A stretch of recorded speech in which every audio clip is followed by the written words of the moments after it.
Come see us on tour. We'll be in Tempe, Arizona with a special celebrity guest on that show. Columbus, Ohio, Dayton, Ohio, Burbank, California, and Honolulu. Go to jimmydore.com for a link for tickets. So I'm going to show you one of the most blatantly false things that have been said most recently by the government.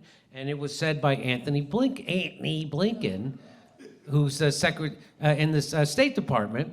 And Israel deliberately blocked humanitarian aid to Gaza, two government bodies concluded, but then Anthony Blinken lied to Congress and said that Israel wasn't doing that. And not to bring the show down, but this is a picture of a 7-year-old girl who just died from malnutrition, a 4-year-old girl who just died of malnutrition because Israel was blocking aid. And how did they do that? Well, the U.S. government, two foremost authorities on humanitarian assistance, concluded this spring that Israel had deliberately blocked deliveries of food and medicine into Gaza.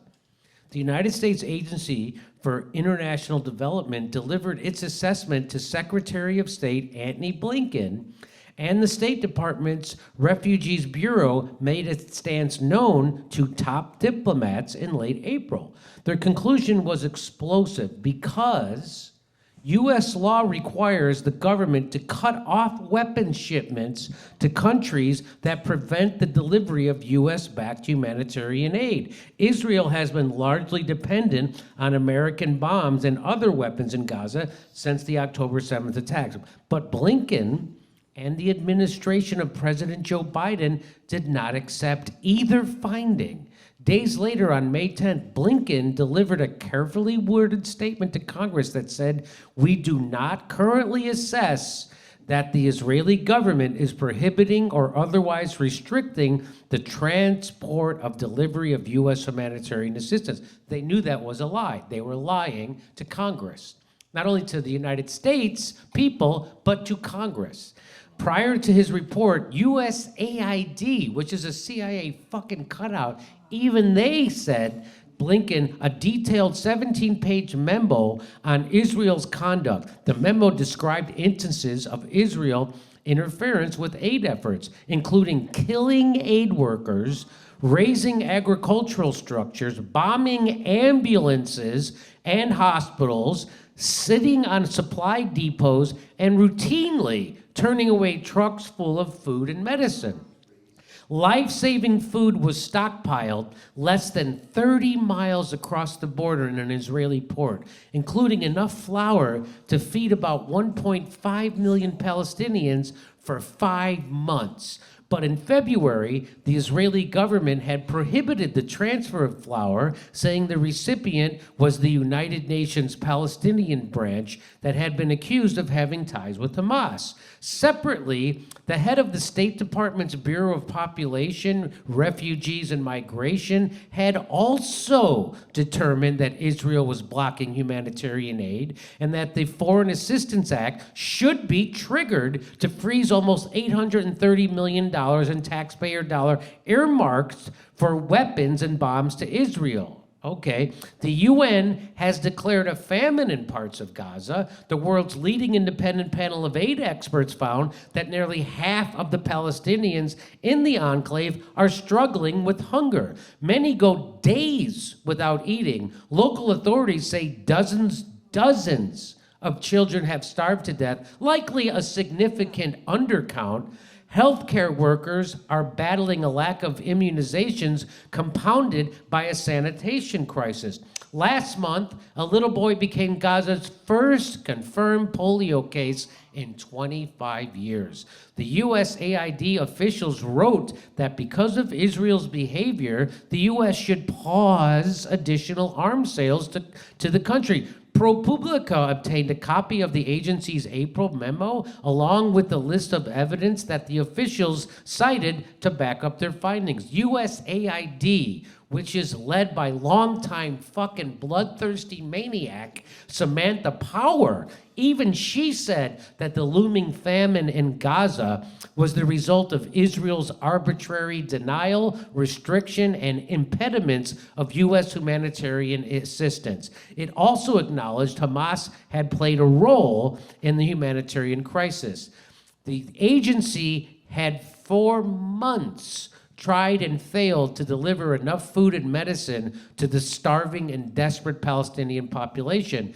It is, USAID concluded, one of the worst humanitarian catastrophes in the world. And I read that to you, and I showed you that, because what AOC, Kamala Harris, Tim Walz, what they're calling for is censorship, but they're not calling for that kind of censorship. And right now there are calls for Antony Blinken to resign because of that lie. Resign? He should be put in fucking prison for that kind of a lie. He shouldn't have to resign.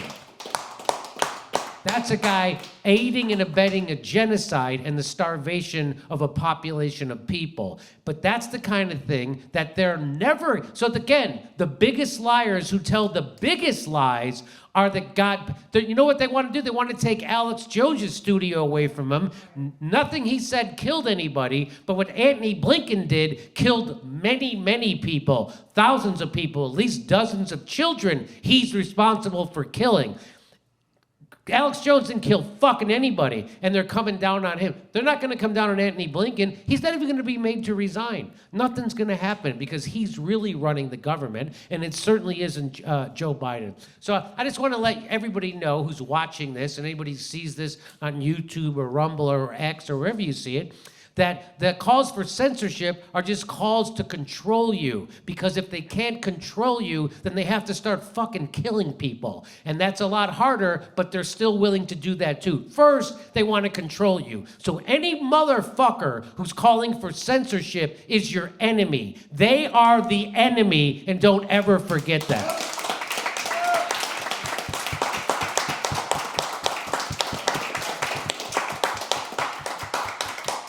Kim, did you know about this story with Antony Blinken? Yeah, but obviously USAID is Hamas. Right? That's what they would have you think, that USAID, which is literally a CIA cutout, is somehow the Hamas. But I can't get over it that this is literally happening right now. This has come out only because of ProPublica. CNN didn't let you know about this. Washington Post, the New York Times, MSNBC, Fox, they didn't let you know about this. But some ProPublica, which are they a nonprofit? I bet they are. Anyway, you have to come to shows like this. You have to go to ProPublica. That's where you're going to find out about shit like this. You're not going to find out about it in the corporate media, and that's why people aren't rising up and revolting in this country. Anybody else have anything they want to say about this story? Well, I would have to say that I think the powers that actually be are starting to give up on a certain nation. You think? Yeah, I think they suddenly realized, like we were saying before, that they're like the mafia, and this one's like Joe Pesci, and they're starting to walk them on the plastic now. You think so? You think that the United States government and the people who run the government, which isn't the politicians, you think they're looking at examining the possibility of backing out of this incomprehensibly unpopular. I think Israel has so much goddamn blackmail on the people in government that they'll never turn their back on. You might be right. I think I'm right about that. You could. So far, that's how. I think they have them all drink pictures of them drinking children's blood, and there's no way. But Pegasus was another thing. Pegasus is what. So my computer, my phone was hacked by Pegasus right after I spoke at the UN Security Council, and that's something that was invented by Israel, the Mossad, and the guy who worked on my computer is former intelligence for the U.S. Military, and he told me that, yeah, this isn't a person, this is a nation state that did this to you, Jimmy, and he goes, even I couldn't do this, and this is Pegasus. So. That's who they come after. Anybody who tells the truth about what's happening in Ukraine or Israel, Palestine, no matter where, or Israel or Libya, look what they did to Julian Assange. They not that I'm anywhere near what Julian, but they can't have their narrative being broken, and they get pieces of shit like AOC to go along, and Tim Walz and Kamala Harris and everybody else to go along with their censorship regime. And so I just want to let you know that as RFK Jr. says, when in history have the people calling for censorship ever been the good guys? they're not the good guys. They're the bad guys. And let's join together to oppose the fucking bad guys. Okay.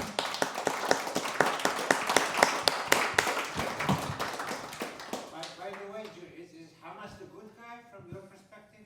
From my perspective, well, I'll give you the perspective of Colonel Wilkinson, which he just today, he was, Colin Powell's assistant. He was his number one assistant. He said that Hamas had every right to do exactly what they did on October 7th. In fact, the UN Charter says if you're being occupied, you have a right to fight back against the people who are occupying you. So yes, I would say Hamas is definitely the good guys in this situation. Not that I would side with the good, but you know why Hamas exists? I didn't fund Hamas. Guess who funded Hamas? Benjamin fucking Netanyahu in Israel made sure that Hamas got funded. Why do you think they wanted it? Because there was a thing called the Palestinian Liberation Organization. They weren't crazy religious fanatics. They were secular. And so Israel knew that if there was someone reasonable that they had to go against, they would lose. So they had to create Hamas, they had to fund them, and then they had to make it like it was a fight against them and Hamas, which it never was. It's a fight against them and the Palestinian people who were there way before the fucking Balfour Declaration, and it's their land.